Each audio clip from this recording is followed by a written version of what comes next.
So here we go. Okay. No, I don't want to do that. There we go. Okay. So you are here today, I'm assuming, because you have a child with a middle or high school IEP, or you are headed in that direction shortly. Welcome. My name's Lisa Leitner. That's my son, Kevin. He's the guy who started all of this. That's when he's much younger.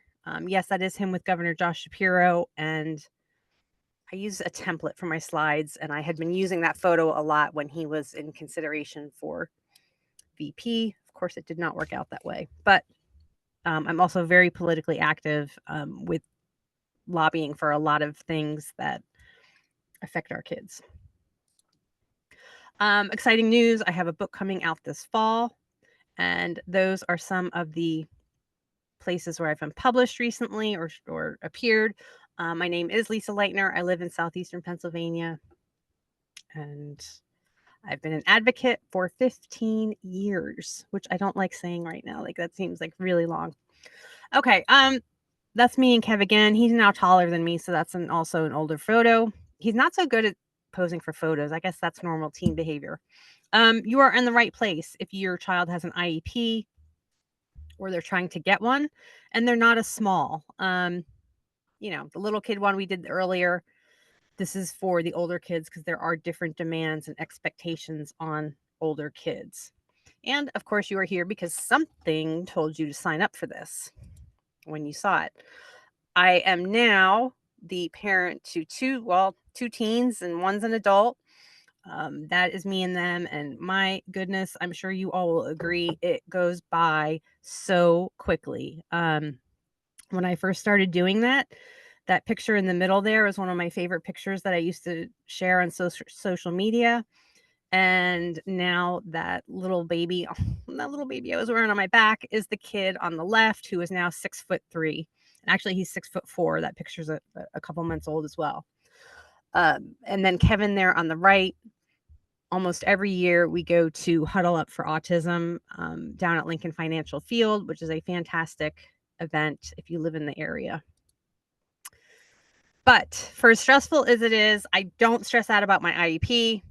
I've been doing this now for so long and I have systems in place and I am always prepared. And people go, oh, yeah, but you probably do IEP stuff every day. No, I do not. I just keep systems and documentation, email folders, desktop folders, and it all works out. But this is not about me. We are here today to talk about you and your kids and your concerns. So take the time to invest in yourself for this hour. Close all tabs if you can. Mute your phone. If you want to take notes, you can, or make note of a timestamp if you think you're going to want to go back and rewatch something. And commit to your child and your advocacy skills because you guys can do this. What we're going to cover today is what IDEA says about middle and high school IEPs, different IEP expectations when kids move from one building to another, what you can ask for, and then 15 years of experience and themes and the same issues that I see over and over when it comes to middle and high school IEPs. So we're going to talk about that. And I'm telling you, it's like they have a playbook. I said something to one of the kindergarten moms earlier, and she was like, oh my gosh, that's our exact situation. And I'm like, yeah, you and a million other kindergarten parents. So anyway, and all of this, like I said, I've been helping thousands of families since 2010. My promise to you over the next 60 to 90 minutes is that I will provide as much value as I can. The length of this will depend on how many questions there are at the end.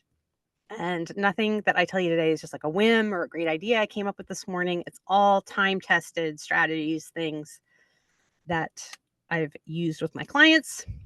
And I will send everything out. I'm aiming to do it tonight. I may not get to it till tomorrow.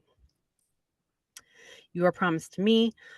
Please try not to hold side chats just because I've heard from other participants that it's distracting.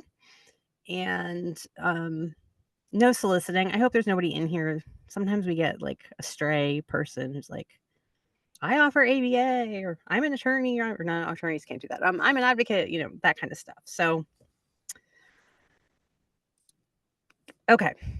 First couple of things, few truths. I am not anti school. I'm not. I love schools. I love teachers.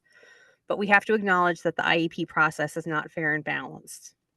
Um,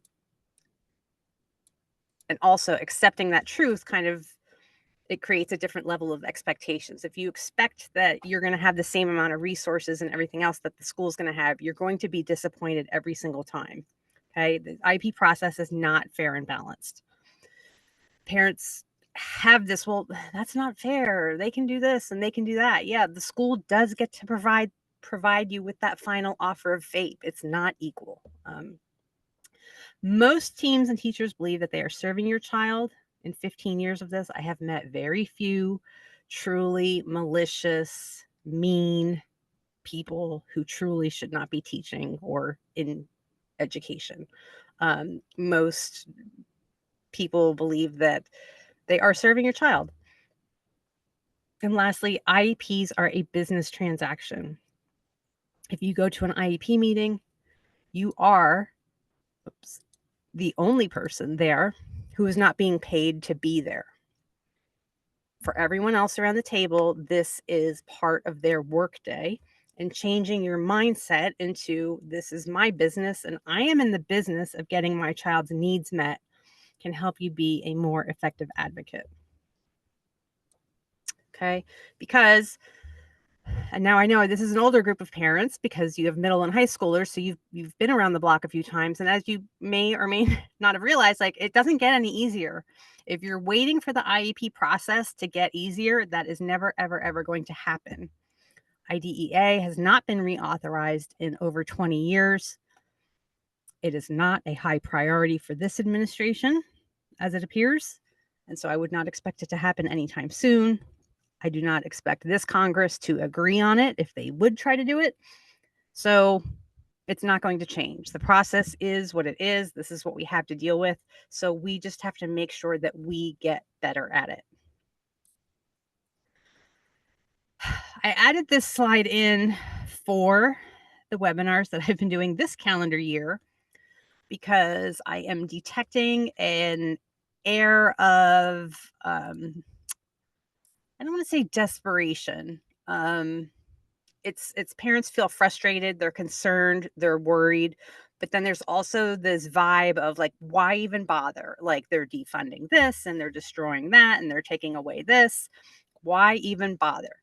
And yes, the past, what we've witnessed this calendar year, as far as supports and services to the disability community, is unlike anything we've ever seen before. It's nuts.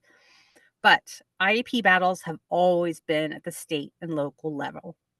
You don't fight an IEP battle with your federal government. You're fighting an IEP battle with your local school district when you file complaints. If you have to file for a due process complaint, that is with the state. Other than an OCR complaint, Office of Civil Rights, which of course that's office has been demolished as well. That is a federal complaint. Other than that, and I've met very few parents over the years who have actually done it. I've done, I don't even know how many, but it's not common. But other than that, everything is at the state and local level. So I don't expect the day to day to change too much. Also, other than defunding agencies, it's been all talk. We're going to do this, and it all has to go through the courts and it all has to go through Congress. So I do not want parents to set the expectation of that we expect this, that, IEPs are not going away. And I don't want to set the expectation that we're okay with that. Until we hear otherwise, IDEA is still a federal statute that is in place.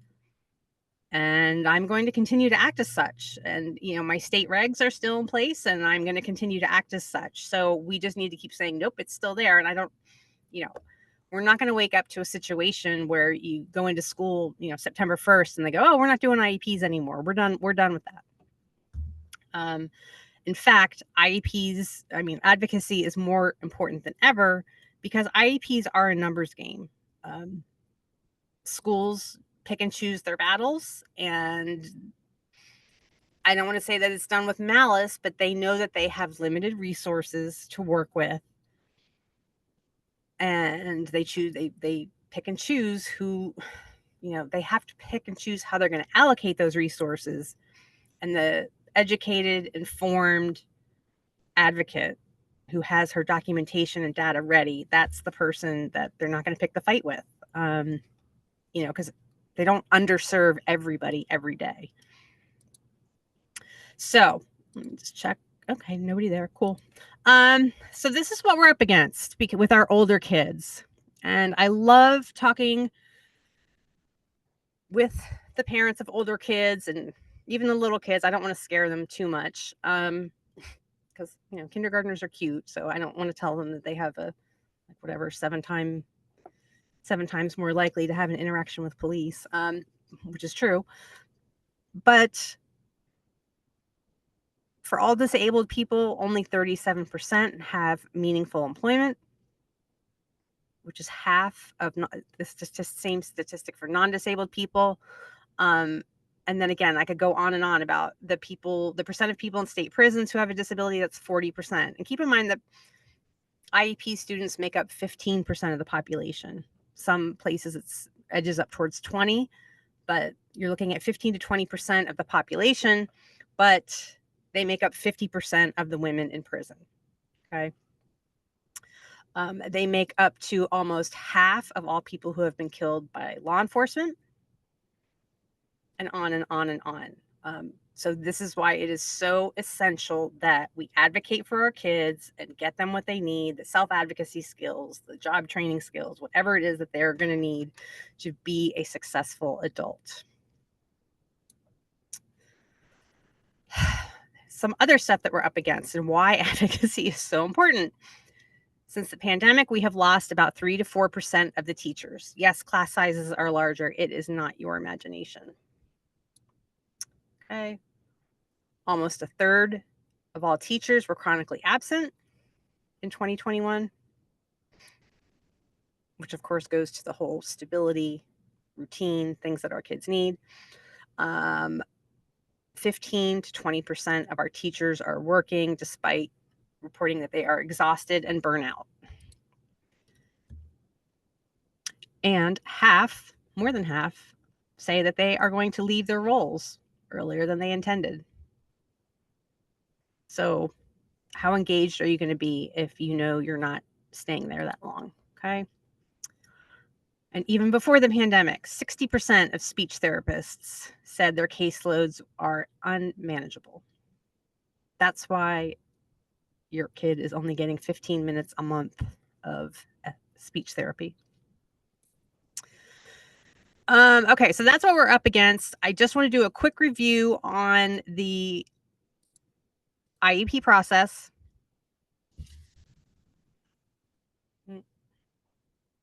Sip of my water.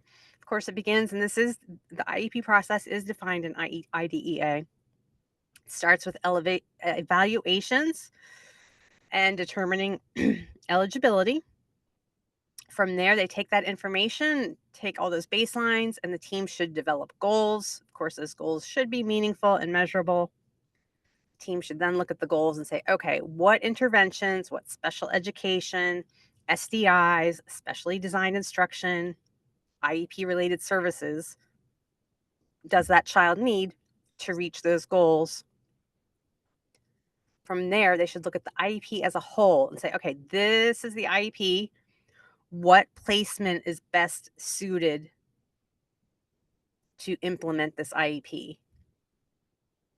Of course, keeping in mind LRE. And then from there, it's progress monitoring and lather, rinse, repeat. So the kids we're talking about today, we're talking about kids who are kind of moving up to a different location. There's a difference between location and placement. Placement, when we're talking about IEP placement, is the amount of time that they spend with non-disabled peers, disabled peers, and so on. Placement is where they are on that LRE continuum from, 100% gen ed each day, and then the most restrictive placement is actually hospital and homebound. And then in between is, the pull-out services, the push-in services, the self-contained classrooms, the self-contained schools or out-of-district placements, whatever you call them.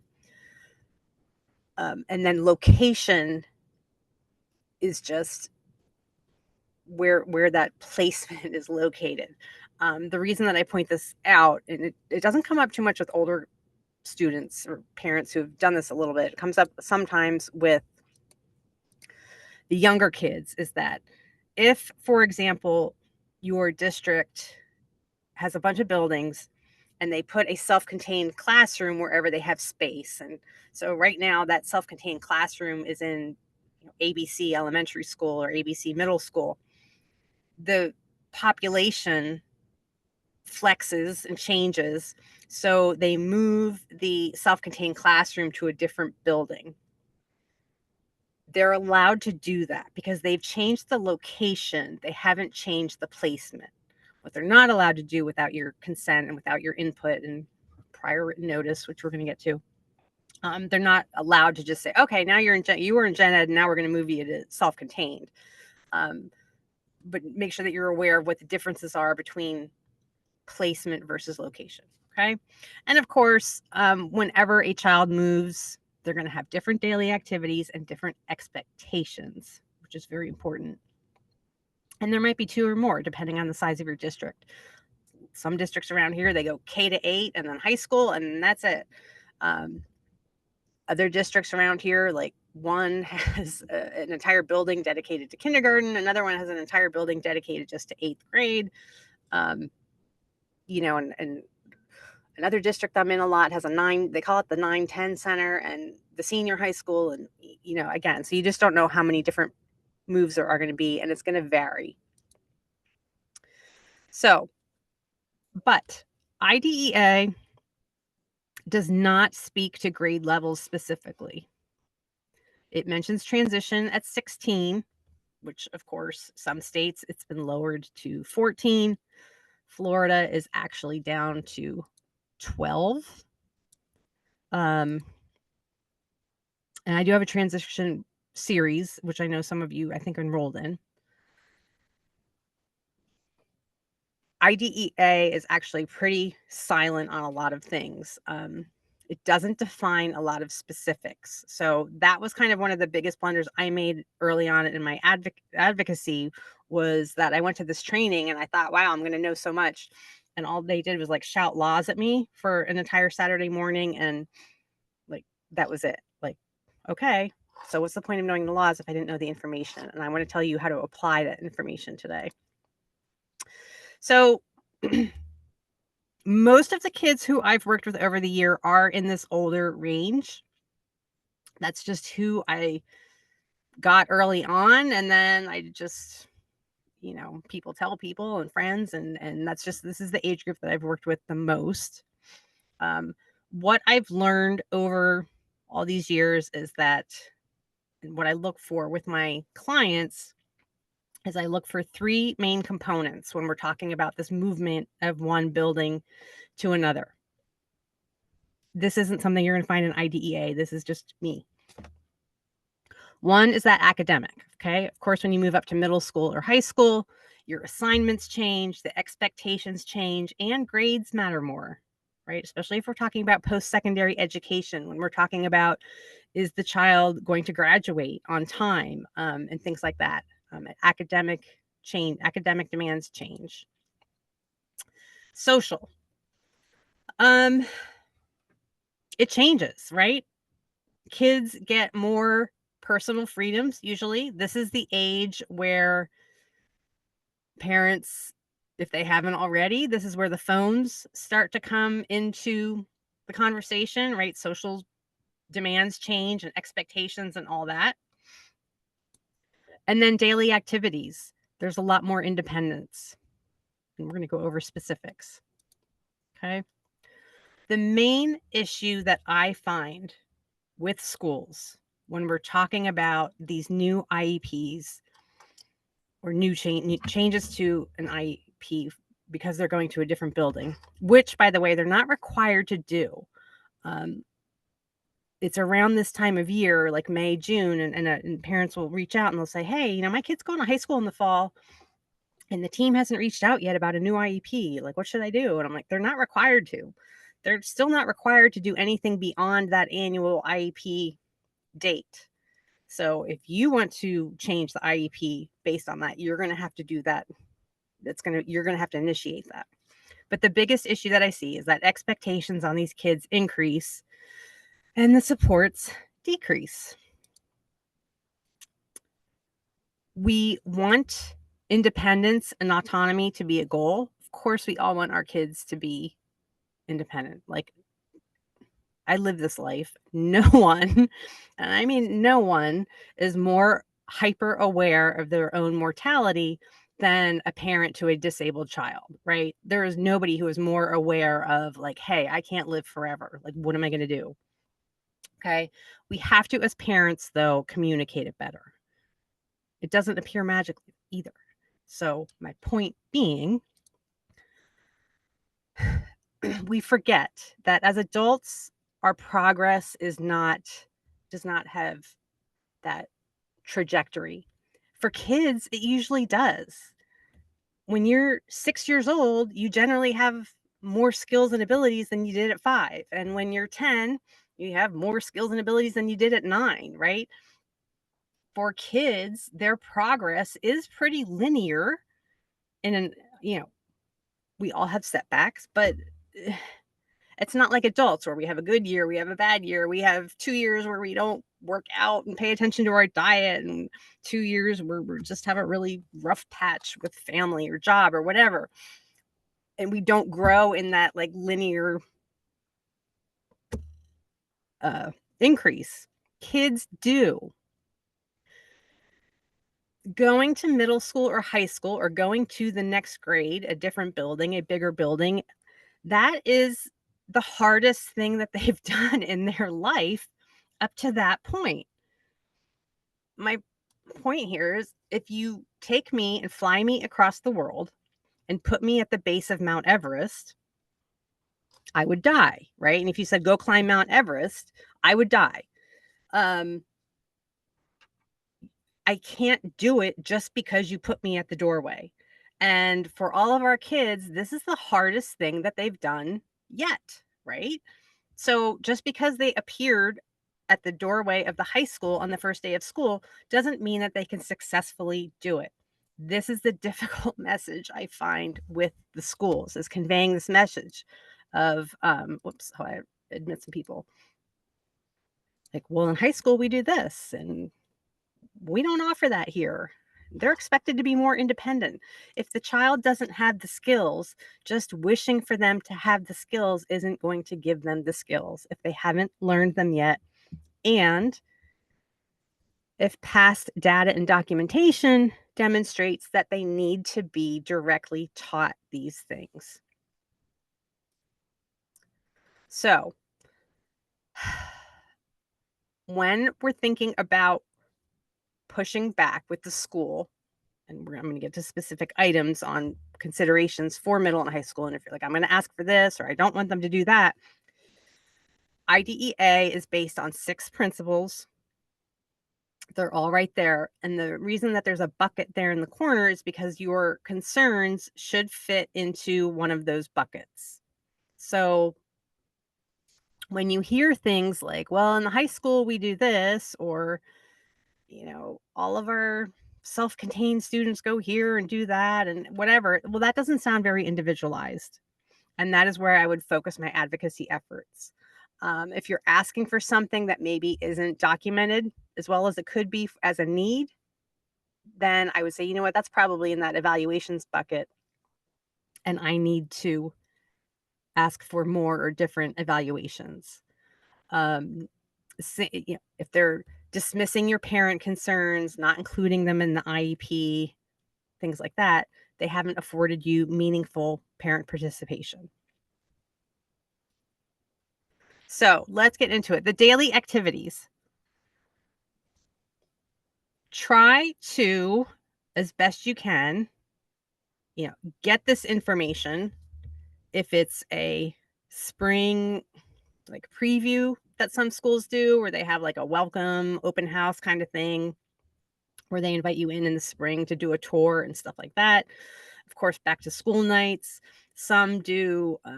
I know my district does a half day thing in the summer where they invite the kids in and the kids do a half day. And I think it even includes lunch. I don't remember anymore.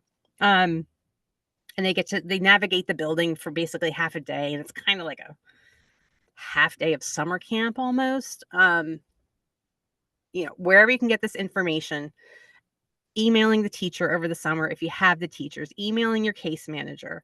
And if you're not getting them, or even email your LEA and say, hey, listen, my kid's going to be at this high school next year, and I'm trying to help prepare him to be as independent as possible and prepare him, and what can I expect? Because when you get to middle and high school, first of all, there's a lot more transitions during the day, a lot more stopping and starting, changing, interrupting what you're working on, walking across a building and starting something else, right? Your schedules not only change more daily as compared to sitting in the same classroom all day, which most of the day, as you do as a primary student. Um, then sometimes even with marking periods and semesters, it changes, where you have music for one semester and then art and then gym and things like that. And not only do they have all these schedule changes now, but they're navigating an unfamiliar building. In middle school and high school, teachers don't walk everyone to lunch. Your child's expected to be independent. And for a lot of kids, that might mean like leaving class, going to your locker and either getting lunch or getting your money, going to the cafeteria, and then that whole thing, and like navigating the social thing of where you're going to sit, but waiting in line, making decisions, right? That's my next one. Decision making and choices increase, like going through a lunch line and having 3, 4, 5 choices, having to remember then a 4 or 5 digit code so you can pay for it. Like, that's a lot for some of these kids. That's really a lot for some of these kids. And these skills don't just appear. They don't just appear over the summer and appear on the first day of high school or middle school. Okay. There's a lot less downtime in the school day. Once you get to middle school, that usually means no more recess. So no more sensory breaks, no more downtime. Even if you were just sitting outside on the playground by yourself trying to regroup, you don't get that anymore. The downtime that you do get is independent and unstructured. So you're not told, hey, go outside, go do recess. Just sitting in a room, study hall or homeroom. Your transitions may be rushed and they're with penalties, right? If you're late to class, your schedule will often vary from your peers. Not everybody walking down to gym at the same time, walking to art at the same time, walking in the cafeteria at the same time. I hope I'm not making anybody panic. They're like, oh my God, my kid can't manage that. What am I gonna do?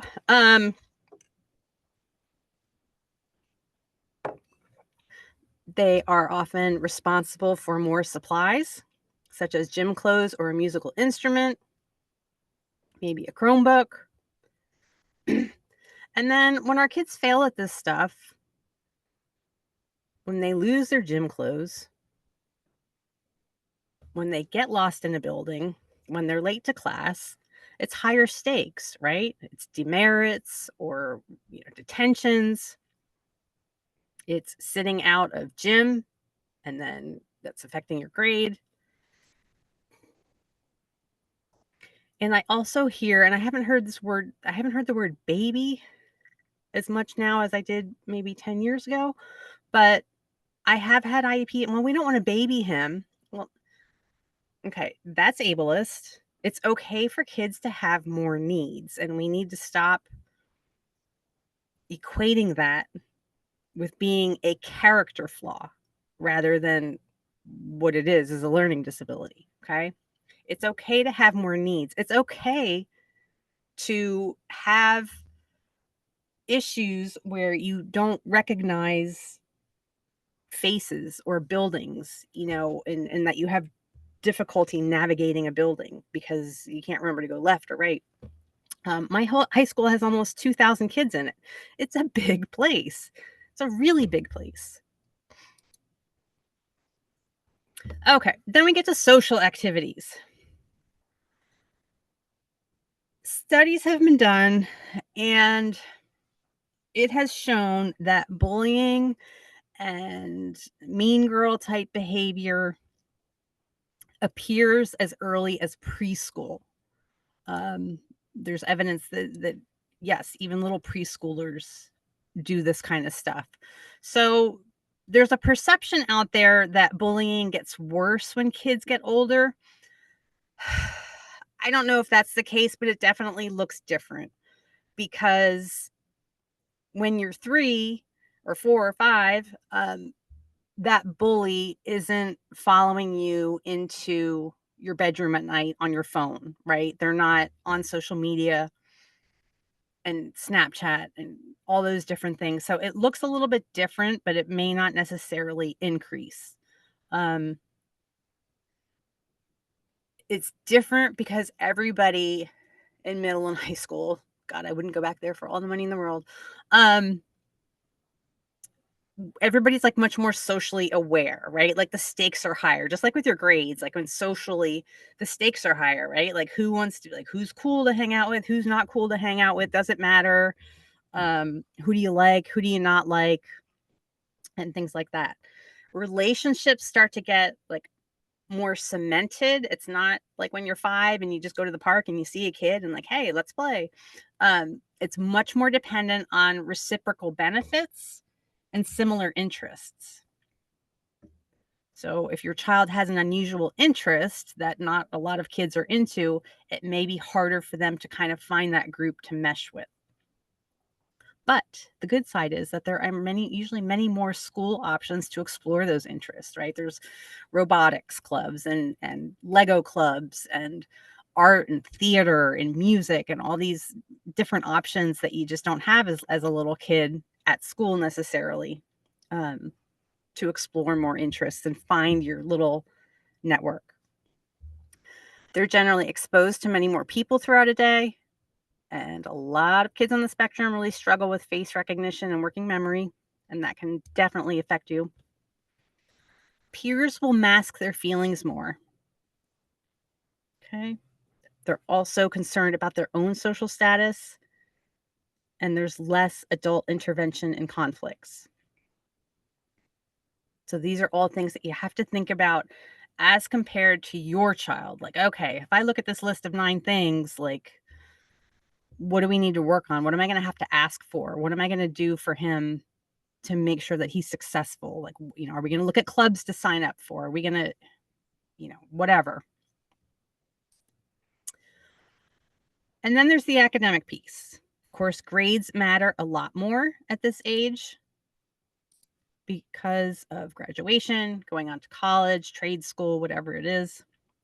And the learning here is more about applying skills and improving skills.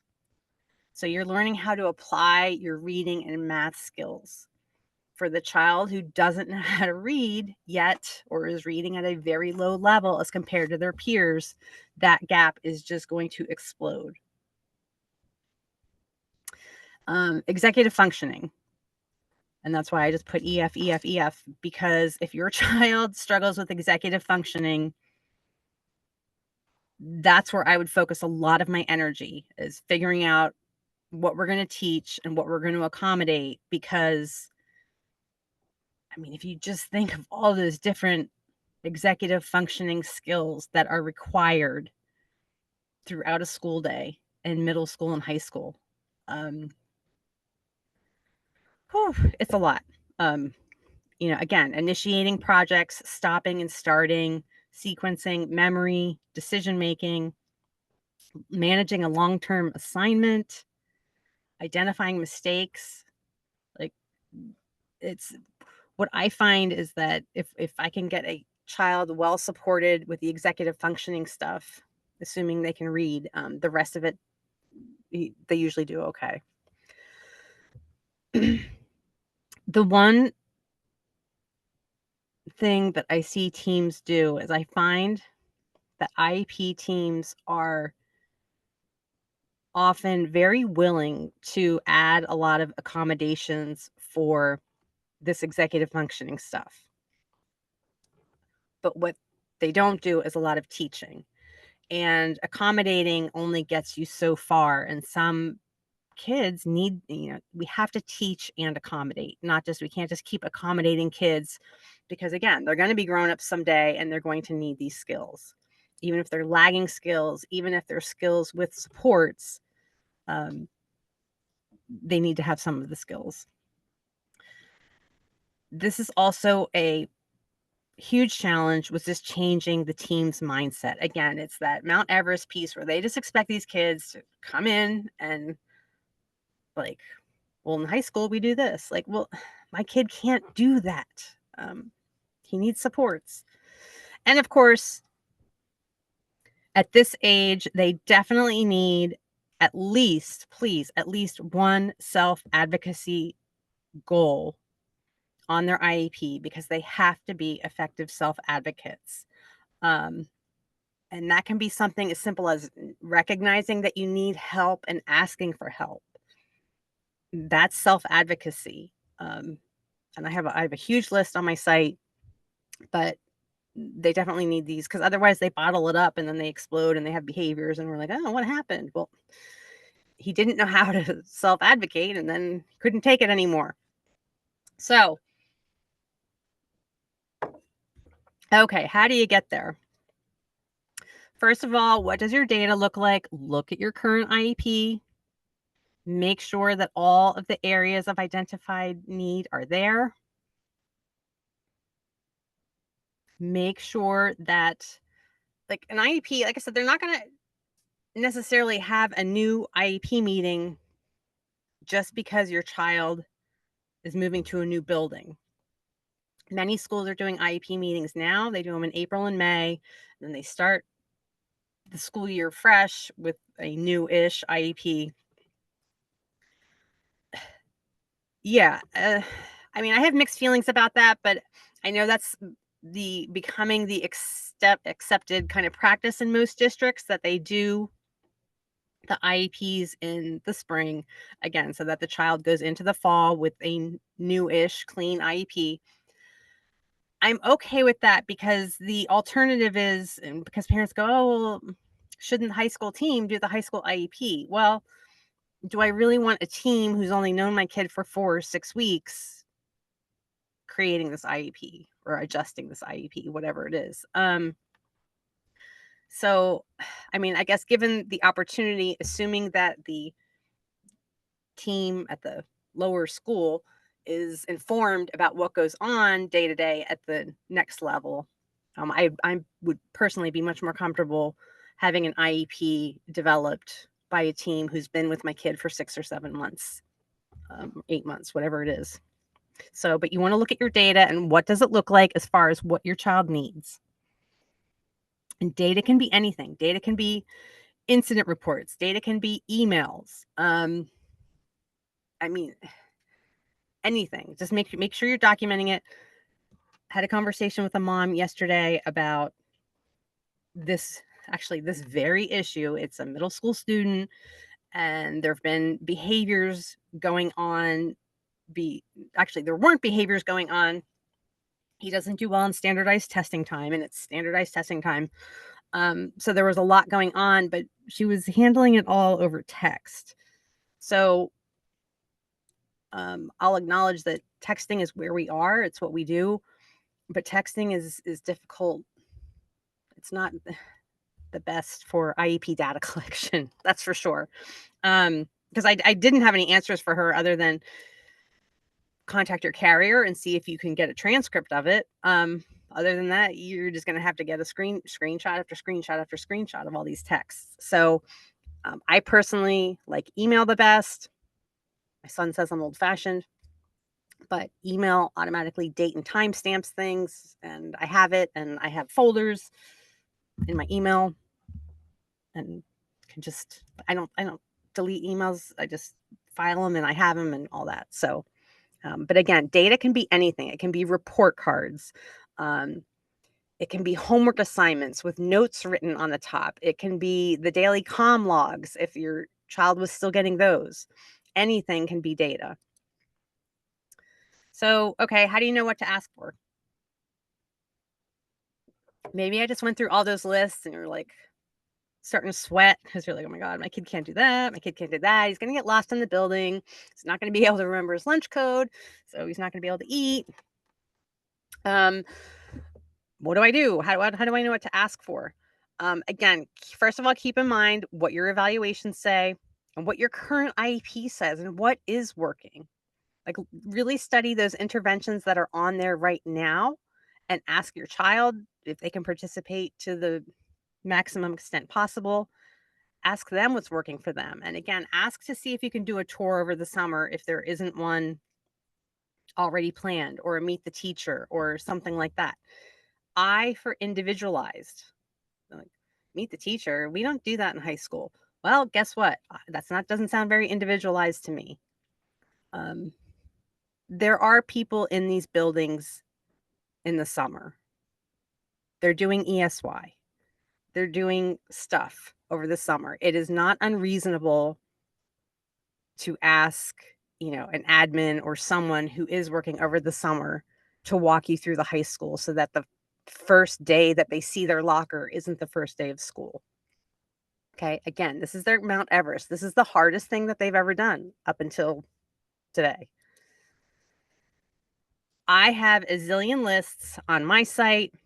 I recommend all the time. I'm going to write it down to make sure I include it in the email, the recap email. I recommend Seeds of Learning. Her name's Tara.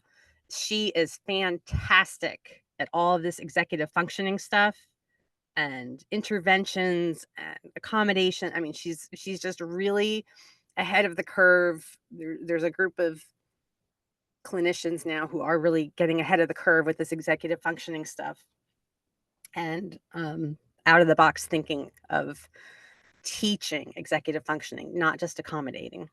So you can look her up for ideas. We just have to become experts in our kids' own conditions. I didn't want to become an expert in seizures. I didn't want to become an expert in clogged G tubes, but here I am. So, and again, when you're positioning your argument, think of it from those 6 principles. Is it individualized? Is it parent participation? If you have an IEP meeting, whether you're having it now or whether you have it early next fall, to talk about changes to the IEP and things that you ask for, maybe over the weekend, you review these lists and you're like, okay, this is what I'm going to ask for. I've got it. There's only going to be 2 possible outcomes to that IEP meeting. They're either going to say yes or they're going to say not yes. Not yes comes in a lot of different flavors. Wait and see is probably the most common one. Well, let's just wait and see. Let's try. Let's see how it goes. Let's give them a chance to succeed. Let's, things like that. Like they like make you feel bad for like not having faith in your kid. Like, no, I just don't want to set my kid up for failure. I want my kid to succeed. We don't do that here. In high school, we do this. Again, all of that is not individualized. And wait and see is not yes. It's a polite no.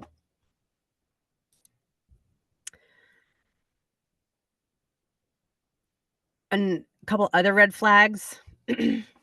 Again, we have to. Well, in high school, we have to do this. Well, we have to move him to a 504. We have to put him in this elective, or I don't know. I just hear all kinds of crazy things. There are very few have tos with IEPs. Like at this age, if they're transition age, they have to invite him or her to the IEP meeting. They have to review the IEP annually. They have to reevaluate every 3 years. They have to create a transition plan. But there aren't any. IDEA is surprisingly non-specific. It doesn't give details because that would violate that individualized principle. If this is very directive and not collaborative, that is a huge red flag.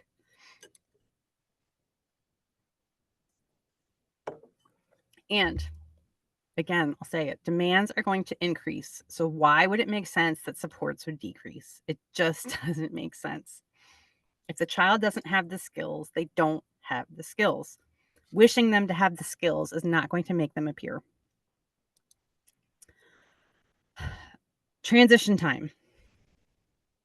For those of you who are with kids 14, 16, older, again, Florida is 12. I can't say this emphatically enough. If you do not take ownership of your child's IEP transition plan, you're going to get the bullshit generic content that they give to everybody. And if it works for your kid, great. If that's appropriate for them, great. But if you do not take ownership of it, they will get left behind. I have seen this over and over and over again. And I've had 2 parents so far this year, and it was in April, it wasn't May, in April, freaking out because they didn't take ownership of their kids' transition plan. The school's graduating them this year, and they were in a panic. He's not ready to graduate. What do I do? And it is very, very difficult in the middle of April to turn that ship around and all of a sudden look at that IEP and say, he's not ready to graduate.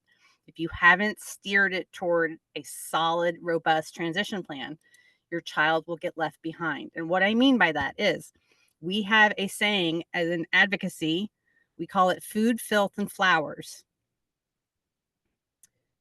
That is what schools offer our kids.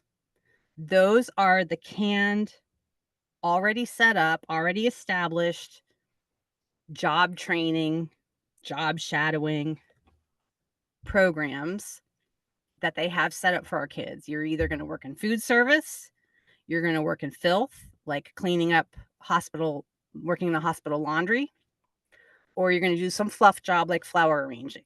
That's what they offer you. If that's and I'm not knocking it, right? Some people enjoy those jobs. That's fine. I'm not knocking it, but not every kid wants to do that. And it's not every kid's dream to work in a hospital laundry, and they might be capable of more and want to do more. You go, well, how can they do that? Like, how can they do that? That's not fate for my kid. How can they do that? Where most parents miss the mark when it comes to transition plans and fate is that we can look at a program, a support, a service, and we can say to ourselves, yes, that is what my kid needs. Oh my gosh, like, oh no, are you guys there? And say, yes, that is what my kid needs. What you also have to be able to do is demonstrate that what the district is offering you is not fate for your child. And that's where most parents, they don't know this. They don't grasp that concept, and that's where the ball gets dropped, because you have to, if your child needs a set of skills, you might look at I had a kid one time who wanted to do this. We have a program here at Westchester University, and what they basically do is that the students, it's for autistic students primarily. You can go to Westchester University, you can take 3 or 6 credits, and you go to the campus, and there's a special room for this program. And basically what they do is they hold your hand. So you're taking 3 or 6 credits at Westchester University, and there are special education personnel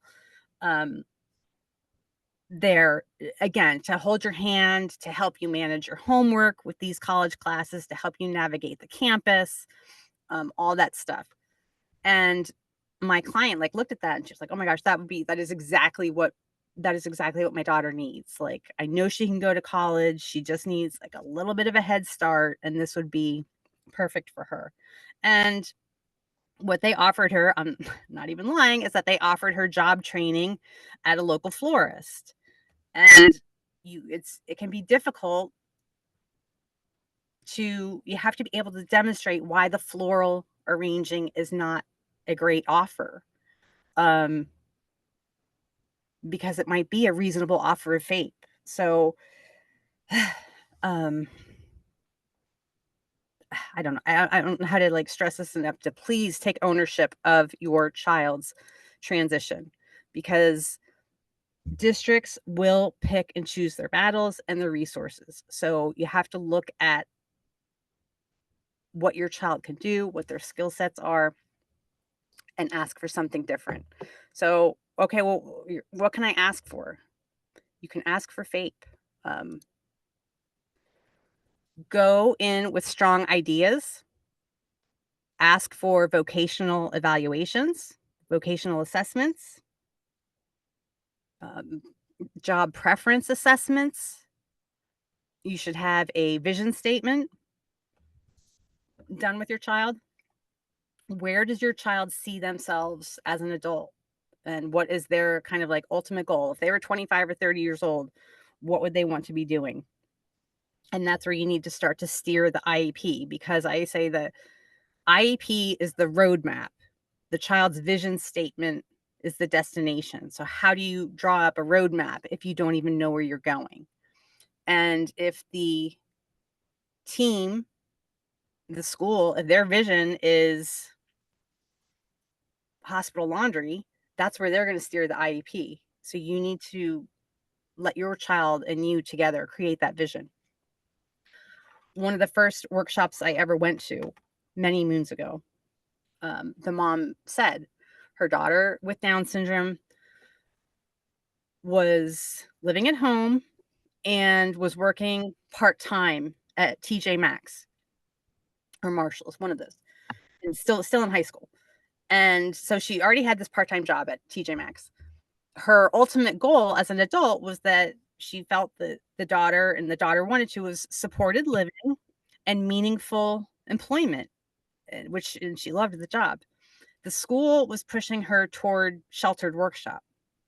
I mean, she had Down syndrome, right? Isn't that what we do? Like, it's where we send kids with Down syndrome who are adults. They go to sheltered workshops. Um,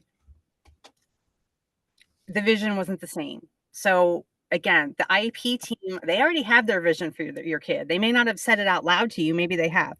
But if you haven't defined that for them, they will define it. So you want to make sure that you guys are the ones defining it. And as if you didn't already have enough to do, there's nothing out there for our kids. We may have to either find it or create it ourselves. So this is where your networking and reading and learning and all of it has to come into play. And I am working right now, honestly, I am working on my son's adult program because there's nothing here in Pennsylvania for him because he is so high needs. Like the adult day programs, they won't take a G tube and they won't take seizures and things like that. So I am currently working with a gentleman in Kennett Square who did the same thing, daughter with very high needs, and he was like, "Hey, there's nothing here for us." And he's starting to build out this program. And so as I'm poking around saying, "Well, there's nothing really for Kevin to do as an adult," I called, I emailed, it's people like, "Oh, do you know this person? Do you know this person?" And finally someone said, "Hey, you need to talk to this guy in Kennett Square." And stepping out of that comfort zone and find him online, email him and say, "Hey, I need help and let's go to lunch." And my husband and I went to lunch with him and that's that. And I'm working on again building out this program because it doesn't exist. So job shadowing, job training, apprenticeships, whatever it is, you're going to have to work together with your family and your social networks and lean on your own social capital to do this. These programs do not exist for our kids. And if you don't do it, you're going to be offered the job in the hospital laundry. Again, I'm not knocking laundry workers. I used to work in a hotel in the laundry department. They were like the funnest people there. Um, but that's not what everybody wants to do. I have another friend whose son is pretty high needs, um, but he can fold pizza boxes. So that's what he does. A couple of days a week, he folds pizza boxes and that's his part time job. But she found it, she created it, um, and made that happen. So, again, whatever you see your child doing as an adult, you're going to have to start to steer them toward that and build it and reach out yourself. You'll be offered whatever it is that they have. It never gets easier. The good news is that if you're in middle or high school, you're like more than halfway done with all this IEP nonsense. The bad news is that I'm sorry that it's still not going to get any easier, but you will get better. Okay. These situations do not resolve on their own, as I'm sure you all are aware. Everyone in this group has already been to at least a few IEP meetings. And if you're waiting, like, oh, well, the next one will be better, like that was terrible, but it'll get better, or I'll just wait, or I don't feel like dealing with this. Um, if you've accepted an IEP, and even if you don't agree with it in your gut, but you've accepted it, like the team doesn't have any motivation to fix it. Like, why would they suddenly come to the table next time with a different offer of faith? Like, I mean, they might come with some different options, but if you've accepted that IEP, they think you agree with it. So they're not going to magically come to the table next time with this fantastic IEP. You're going to have to be the driving force. Remember that your concerns should fit in a bucket.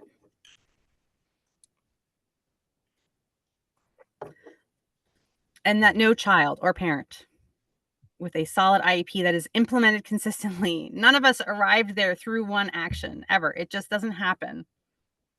Sometimes parents go, well, I did everything you said, and they still said no. And I'm like, okay, go back. Like, go back, go back, go back. Get more data, get more documentation. Like, it's not just one meeting or one email.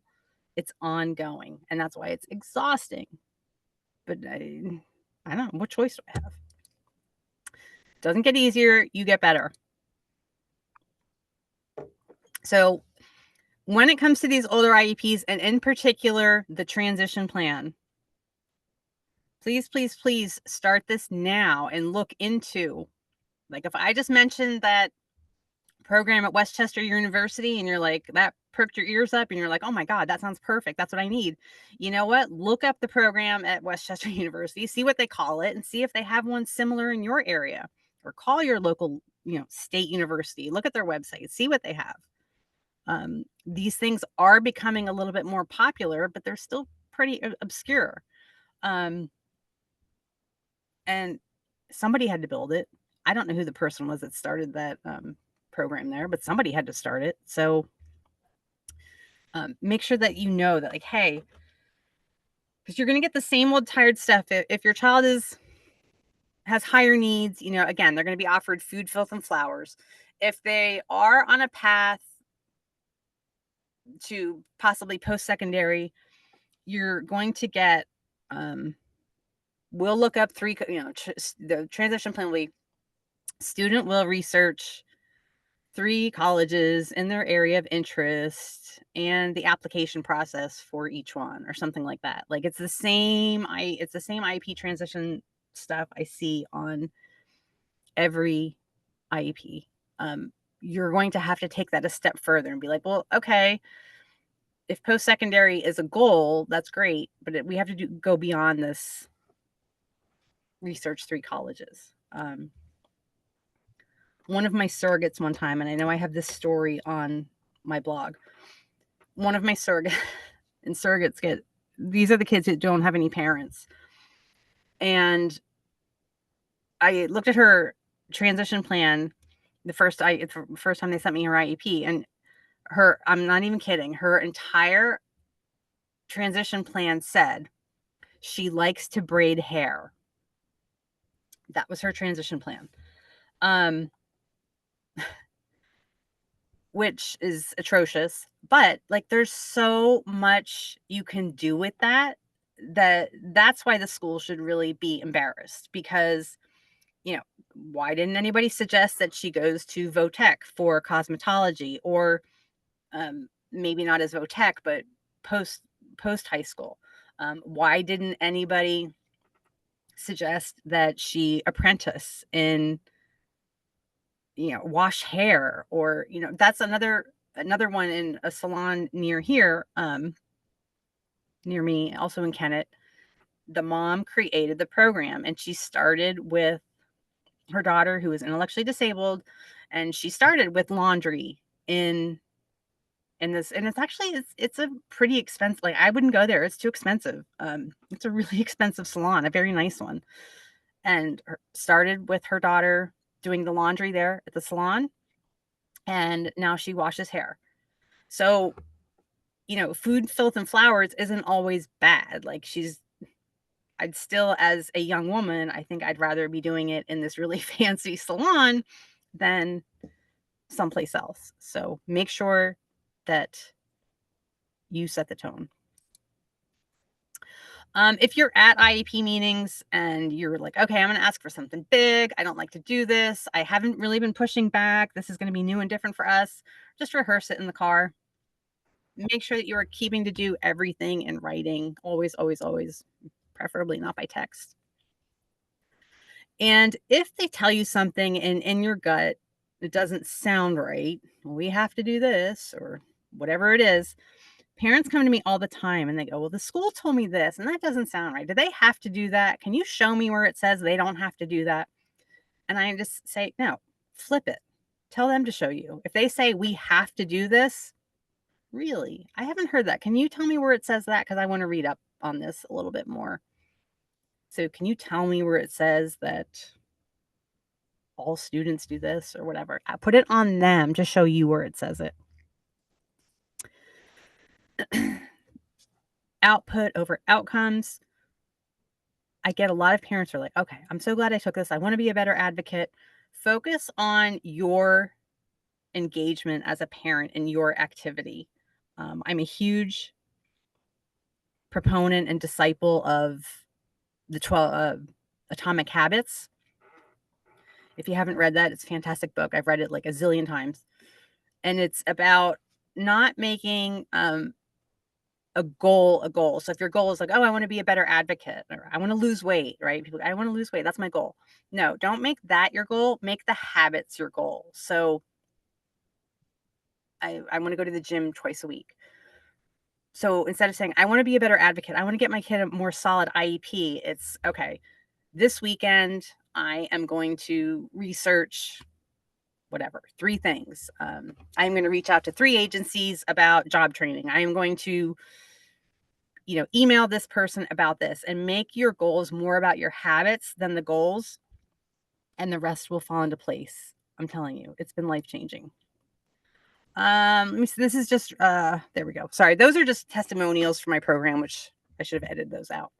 So remember the areas to consider: academic, social, daily living. Look at the building, look at your child's schedule, look at all of it and think about how that's going to affect your child and where you see them succeeding and how you can build on that and where you see them needing some supports. Okay. Transition planning, again, I just can't even say this enough. Please take ownership of this. Transition planning is the area where I see the most copied and pasted. Continued use of visual token reinforcement system and daily behavior chart that clearly defines behavioral expectations for Sammy. Hold on. There we go. Okay, turn that one off. Yeah, where was I? Transition planning is the area where I see the most copied and pasted stuff. Where, you know, I'll be in a district, and for my kids who are not intellectually disabled and have learning disabilities, dyslexia, dysgraphia, ADHD, and the general feeling is that they will go on to some type of college, it's the same stuff over and over again.